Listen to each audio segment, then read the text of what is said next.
So I am meeting with you all today as a member of our racial justice group, and I'm excited to talk to you about Native American history.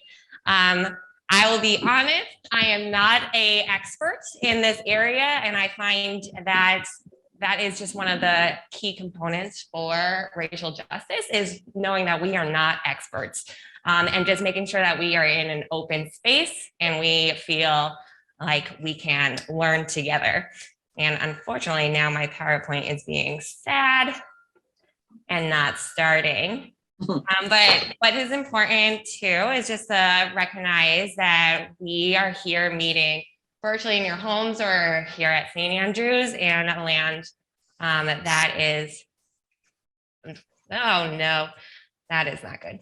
That is the Duwamish people. And so it's important to recognize that this space of ours, that we are graciously using this space.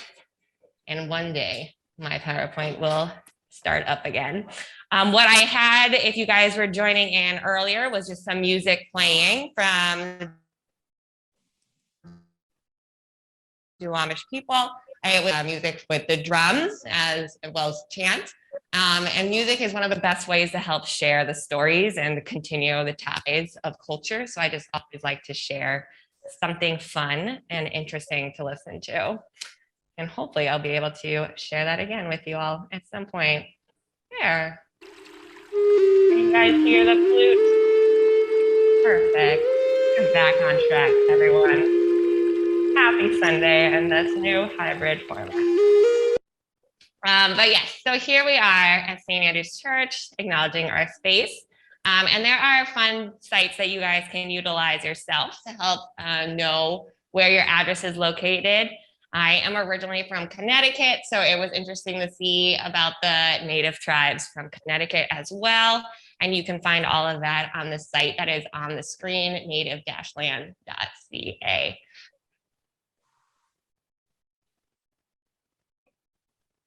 So the first activity that I wanted to do with you all is to think about what's in a name. And so it's helpful to think of the Native American people as looking at the history and connections that they have with the space, as looking at the importance of land and your community and how that ties into your name. And so what I'd like you to do is think about your own origin of your name with your neighbors. And you can think of it from the Where I Am From poem, which is published originally by Ella Lyon. And so you think, I am from space, an everyday item in your home, from something that products from everyday items in your home, thinking about like what has influenced you when you were a child, thinking about those memories that you're tied to on your specific street. So I would say that I am from dirt roads, accompanied with trees and family. I am from laughter and struggle as we dealt with power. I am from roots established from third grade from my parents, moving just next door. I'm from pancakes and waffles for dinner. I'm from Sunday night movies and Friday night pizzas. I'm from just love and joy. So just thinking about like different ways, think about who you are and how that might connect to your name. So you are welcome to utilize the Where I Am From poem in your own contemplations about who you are and that ties. And this is also just helpful in knowing more about the Native American history. If you specifically look at this region in regards to salmon, how salmon has held onto their family, how their families are tied to the salmon migration, and how the production of salmon is tied to their culture. But it's just a fun activity to think about and always good for reflection. And so this is a speaker from TED Talk who is also an artist, Native American artist. His name is Greg Diehl. And he talks about in this clip about his journey as an artist and utilizing his talents to describe the struggles of his culture.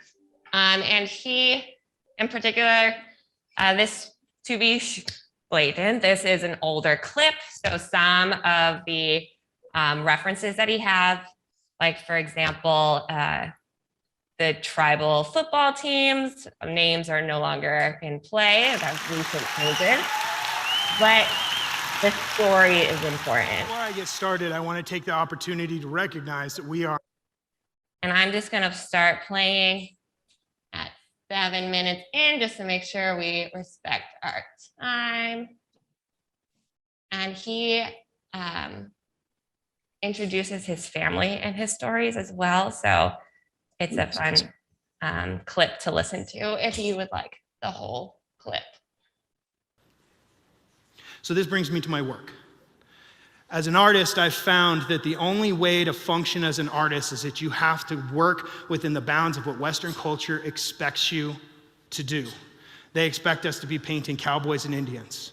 People are heading down to Santa Fe and they want to buy a nice Indian painting by a nice Indian to put in their home because it's Indian.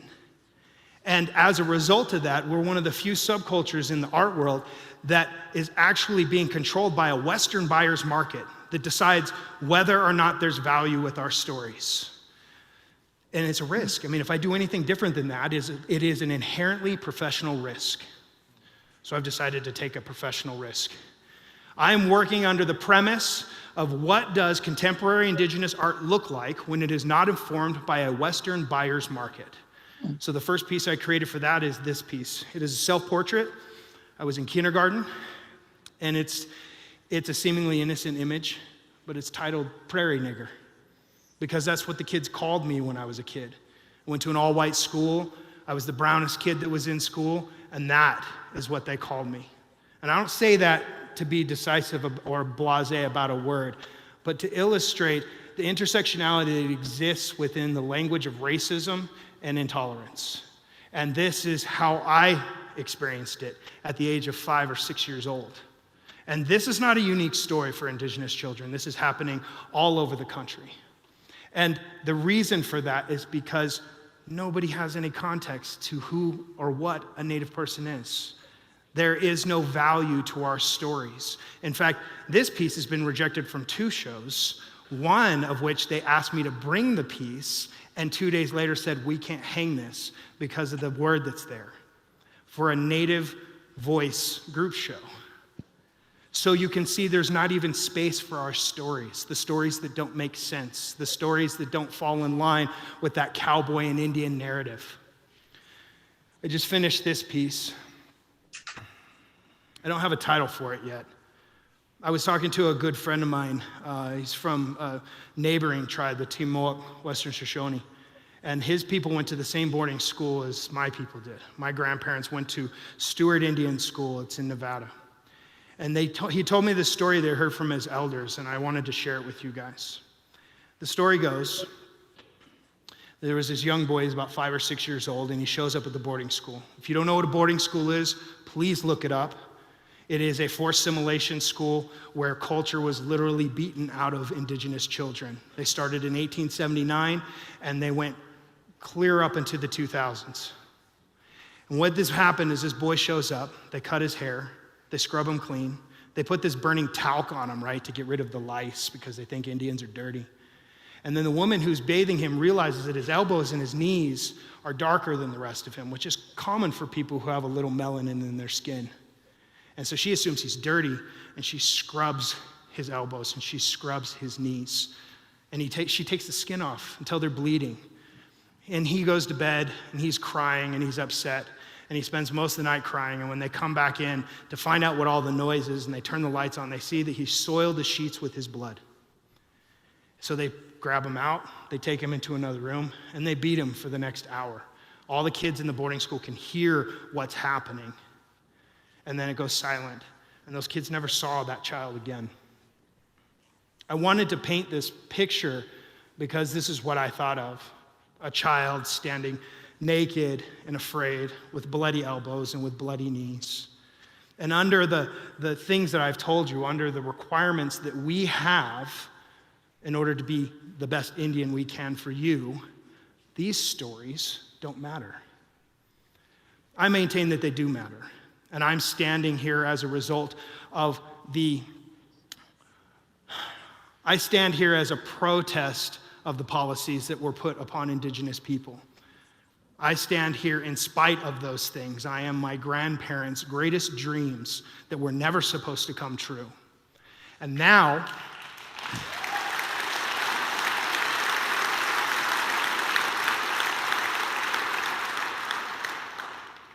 I hope I've told you something new, and I think I have. I hope that I've told you something maybe even shocking.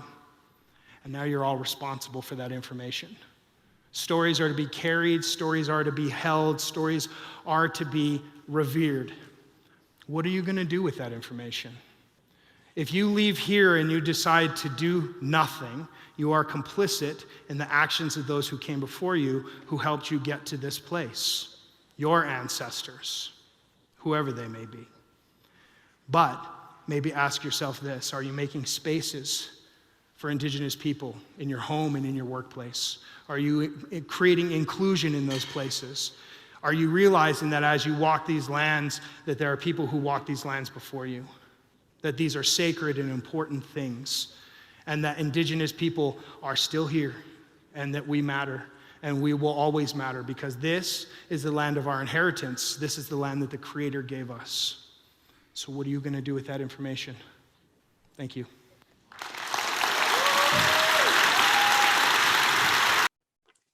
Hopefully that clip makes you think of new things with the Where I'm From poem, especially when he said he was a product of his grandparents' greatest dreams that they never thought would come true.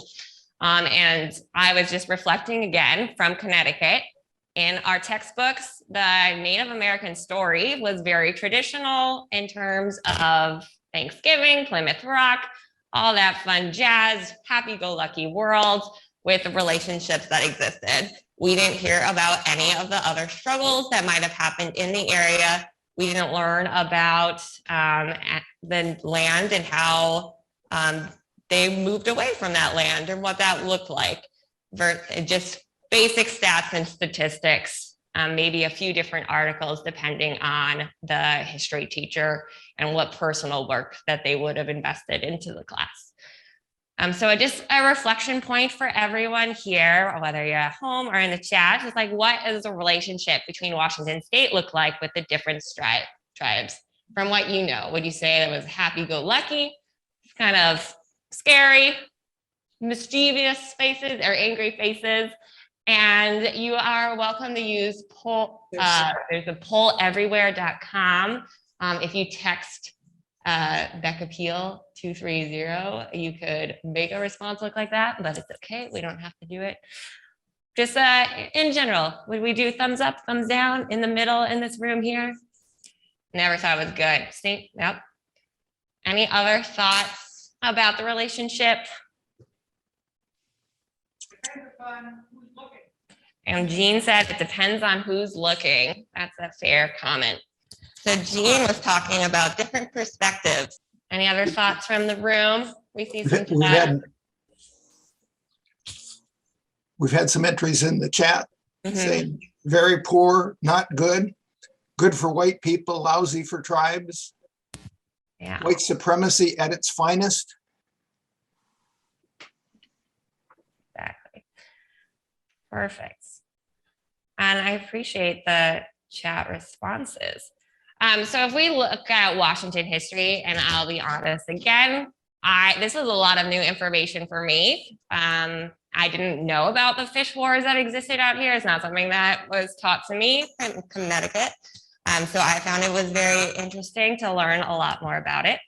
But if we look at Washington history, especially in the Puget Sound area, you have archaeological evidence that links humans started about 12,000 years ago, where they found different discoveries that they could even have been here longer. So the tribes from present-day Olympia to Anacortes and from the Cascade Crest to the Kitsap Peninsula all share a common language. But there are different dialects within the tribal groups. But many of the cultural practices and traditions center around salmon. And that's why in art, you see a lot of the salmon or orca depictions.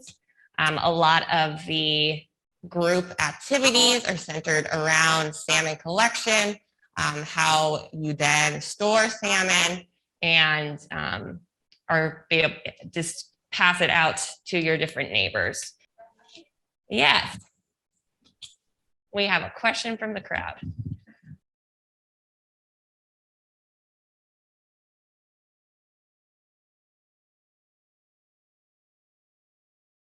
Yes. I think because it's something that our committee is looking at in general is like the intersegregations between different racial groups and the justice overall. So how can we make sure that intersectionality is being respected?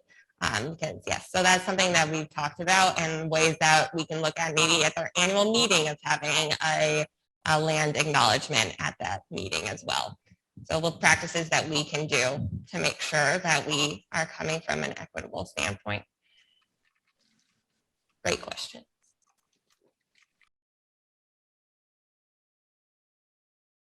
But we had questions about like, so we have a land acknowledgement. What does that actually mean?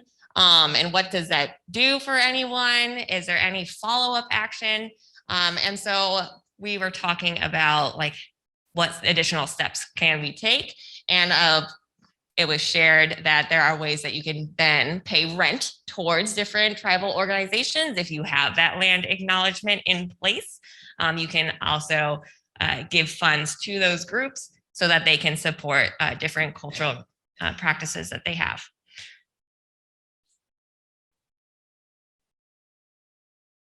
But here we can start learning more about the This fish wars thing at first, seem a little complicated.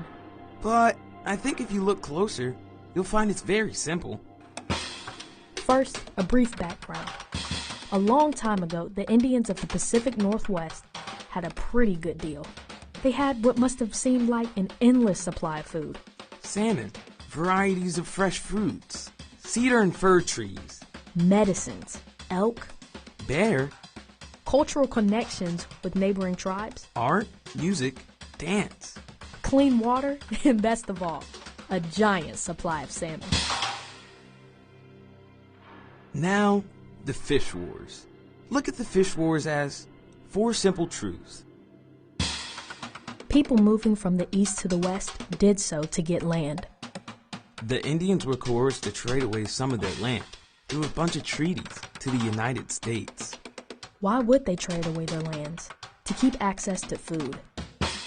Our ancestors traded land for us to have access to our foods. That was our very first conversation. Because we know, even in our oral traditions, that when we are not eating our traditional foods, when they cease to exist, then so do we as a people. Okay, who would not protect their right to exist? So, simple truth number 1.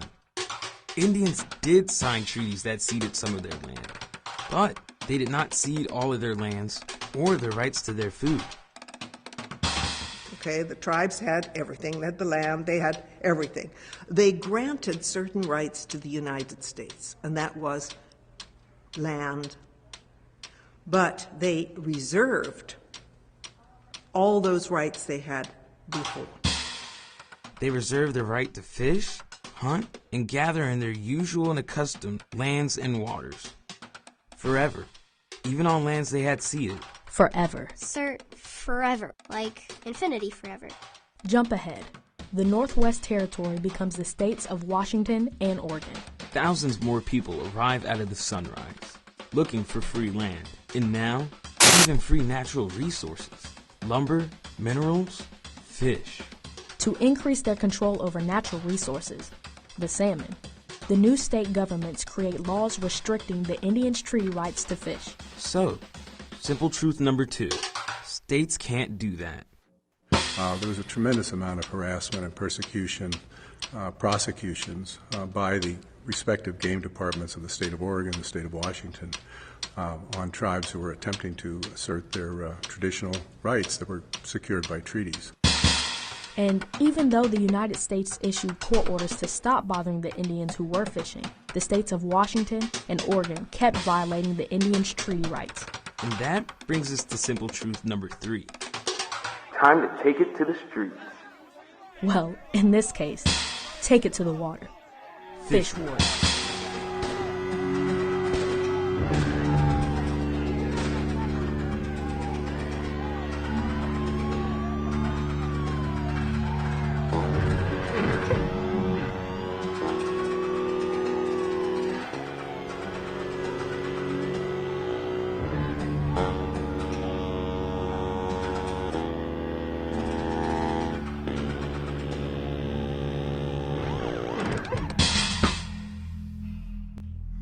And finally, simple truth number 4.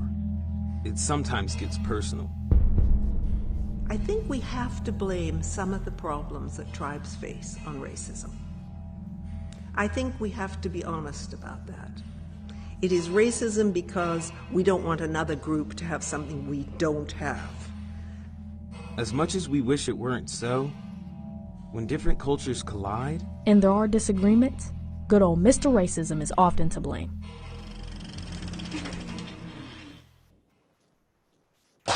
So the simple facts of fish wars are: by the numbers. 1. Indians did sign treaties with the United States that gave up some of their land, but they did not give up their rights to fish. 2. States did pass laws that violated those treaties, and states can't do that. 3. When all else fails, in America, you can always take it to the water. And 4. Yes, in conflicts like these. Sadly, racism is usually hidden in there somewhere. Sir, I don't think it was hidden at all. And 4 simple truths, that's the fish war. Valerie Segrist. Elizabeth Furs. John Platt.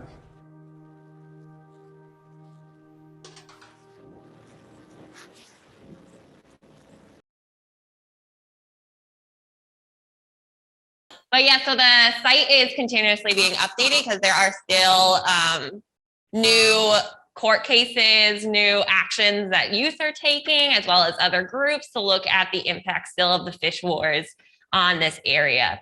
And so learning about this was really interesting for me, just because I did not know about it. And so they gained, maybe you guys recall different articles or any sort of the sit-ins that happened during this time period about the fish wars.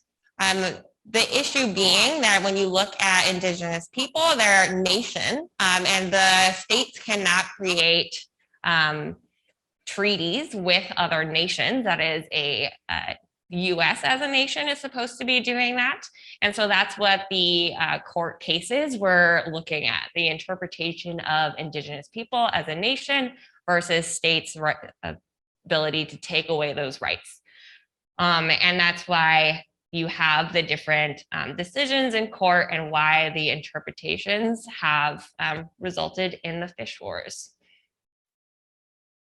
And if the image is small, sorry for people in the room, but there are different site locations on that map that look specifically at sit-in locations or other treaties and where they took place.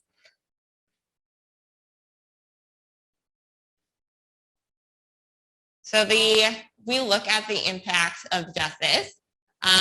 Through the court case, you're able to see more of the land acknowledgement that has been happening across the years, and to look at the connection with salmon and why the fish wars were so important from the clip in the audio.